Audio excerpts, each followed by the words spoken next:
Hey guys, how you been? It's Kevin out in the woods again. It's been a little while, and I am going to do some chopping here today with a 1.5 Basque axe, but what I really want to do is have a conversation about whether or not timber sports is good for practical woodland chopping. Let's talk about it right now.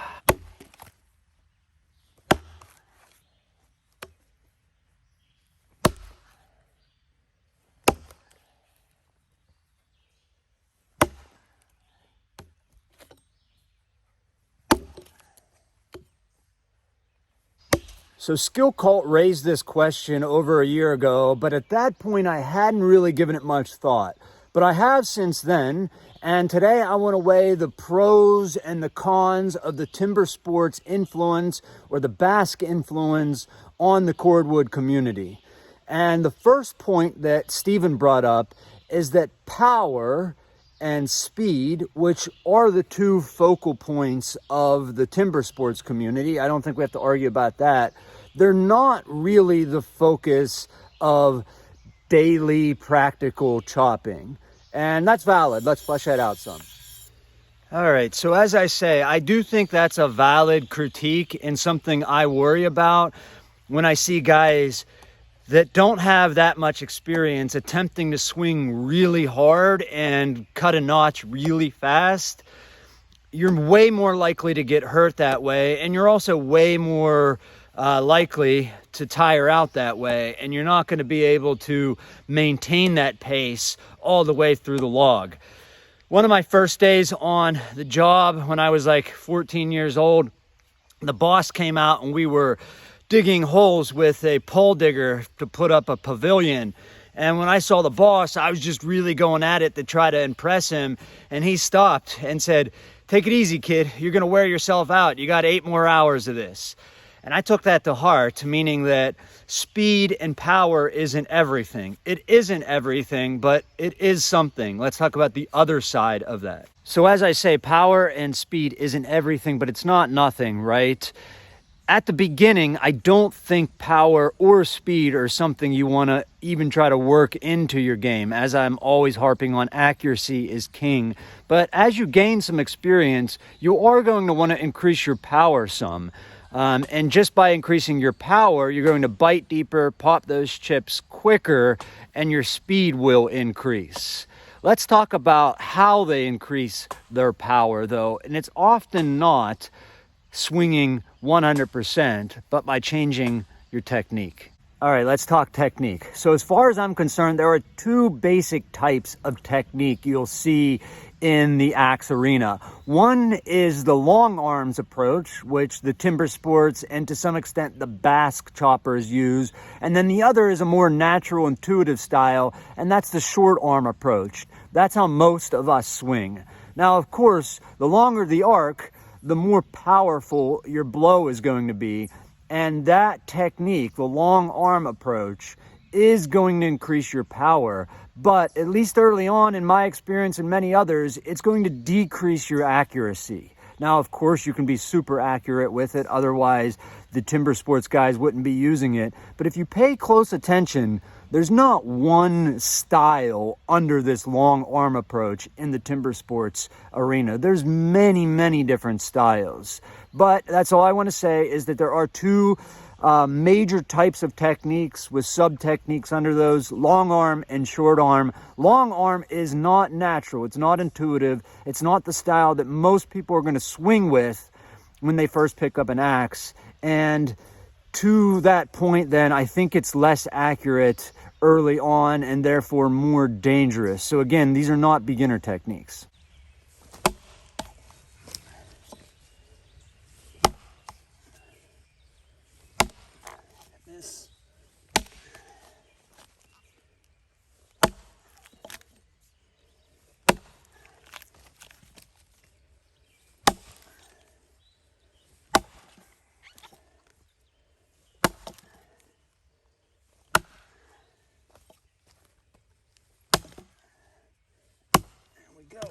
All right, let's talk stance. Probably the biggest influence that I've seen come over from the timber sports world that Ben has largely introduced is foot position. And this one, I really can't see a downside to. So, of course, we've all seen it. You all know what I'm talking about. But changing your feet position to actually face the cut of the notch so that you're lined up in a 45 before you swing rather than square with the notch. As I say, accuracy is everything, and this just does increase your accuracy, especially for a beginner. I'll talk about the potential downside of only knowing that in just a second, but let's chalk this up as a pro, and I can't see a downside to it other than the few minor things I'm going to talk about right now. So this is what I mean when I'm talking about the timber sports method or the Basque method. That's to line your feet up at a 45 with the cut so that when you swing, your feet are in line with the cut, as opposed to being square with the log where you're swinging over your shoulder, which is typically okay on your strong side, but it becomes a little awkward on your weak side. You can do it, absolutely. Let's talk about the potential downside of moving your feet. Okay, so it was okay over there where I had room to move back and forth freely without any tripping hazards, but you're not always going to have that in woodland chopping. Sometimes, like this, you'll be able to easily swing over your head lined up with a notch, but what about here when I have obstacles in the way? I can't move all around, I can't waste all my time removing all the obstacles, so you do need to learn how to swing offhand. And there are techniques that I teach where you can combine the two that will help you be accurate. But that's one major critique I think Steven has. He doesn't like all that moving back and forth behind the log. A, because it can sap some of your energy moving back and forth. I don't see that much merit to that because you're going to save energy by being more accurate. But you just can't do it everywhere in the woods. Sometimes just because there's obstacles, sometimes just because of the lay of the log. So you need to learn both techniques. I believe that anyway.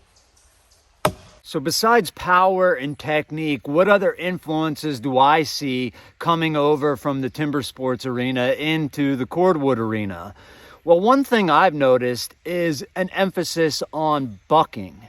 Of course, most of what you're going to be doing in the cordwood arena is bucking, but it's not the only thing you're going to be doing.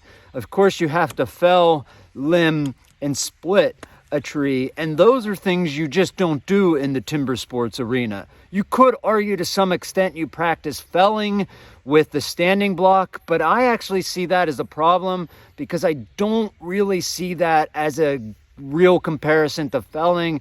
In fact, I think if you're felling like that, it's probably more dangerous than it is more beneficial.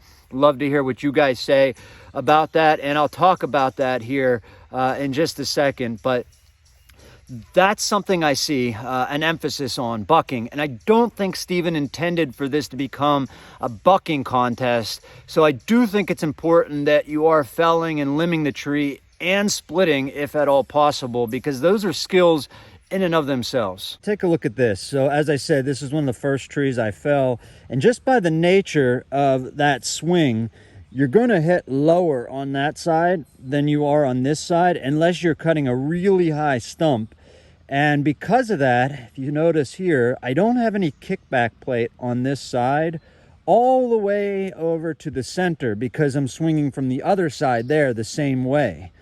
And because of that, when this tree falls, it didn't thankfully, but it can push back on this kick plate here, and it doesn't have any pressure over here, so it can twist and roll and do all kinds of dangerous things.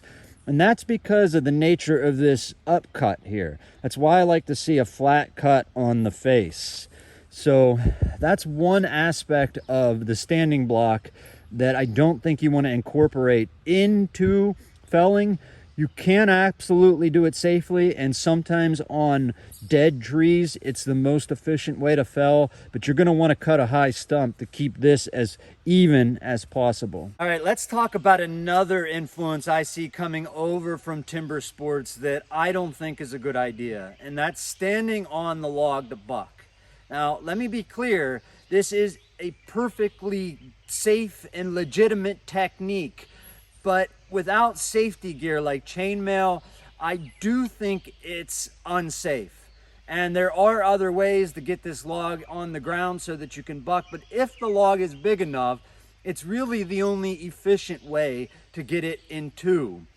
That said, you need a certain amount of experience and a sharp axe to make this safe. And if you don't have that, I just don't think you should be trying this technique. If you have that, by all means, go for it. You know, it's your feet, but I do think just putting on a pair of chainmail is a good idea. So make of that what you will, but I don't think it's a safe technique, because one glance when you're trying to pop that first chip can easily end up in the side of your foot, especially if you don't have control of the axe yet. All right, while I'm on the topic, let's talk chainmail. So I gotta say, without timber sports, I wouldn't even know such a thing exists.